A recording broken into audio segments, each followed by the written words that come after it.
What's going on, guys? My name is MagicLion and welcome back to another video. Today, after playing The Division properly and leveling up a little, I want to give you a proper review. I'm going to talk about the good and the bad things and what I hope to see in the future when Ubisoft launches DLC.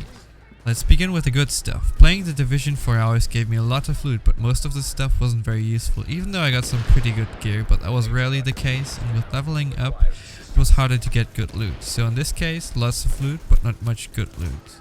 Another thing I noticed, which I really like, is the dynamic weather change, which is pretty cool and gives the game a really amazing atmosphere.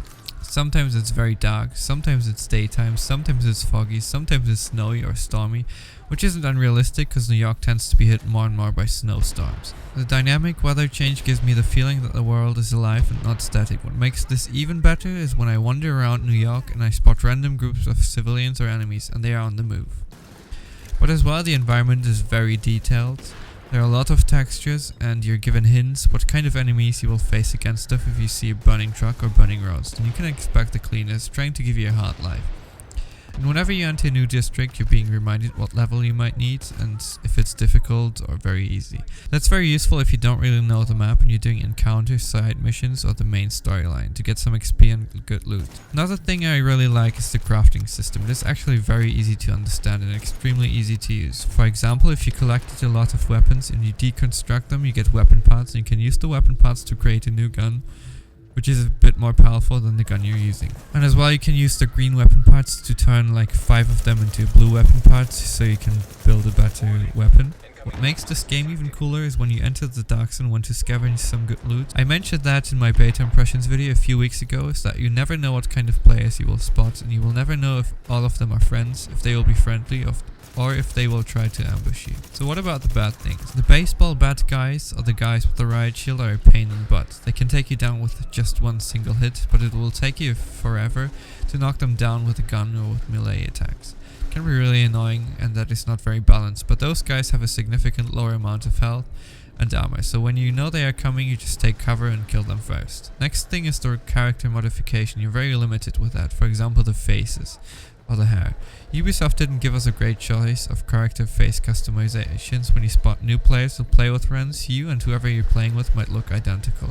I'd love to have a little bit more freedom, even though you have a quite big choice of jackets and coats and caps and whatever. Let's move on to the next point, AI. Sometimes I wonder what my enemies are trying to do. They aren't very tactical and they just act very confusing.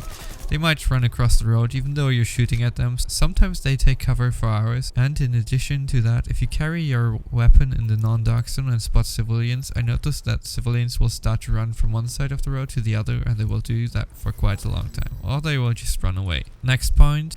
The higher your level, the more XP you get for higher level enemies, right? Not in this game. Well, not much to be honest. You get a lot more points for doing the missions though. I wish Ubisoft gave us a bit more XP for killing higher level enemies though. For example, the ones with the yellow health bar. They tend to be the strongest, but you don't get much XP for them.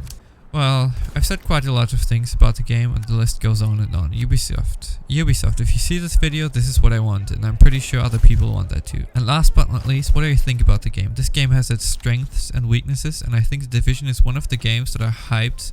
I mean, it's the most selling game of Ubisoft ever created and a lot of gamers will have really high expectations. But long story short, this game is really good and has a lot of potential, but Ubisoft needs to learn from their mistakes of Watch Dogs and constantly improve this game to make this game even better. If you enjoyed this video and want to see more of me, like, comment and subscribe. See you and enjoy your day.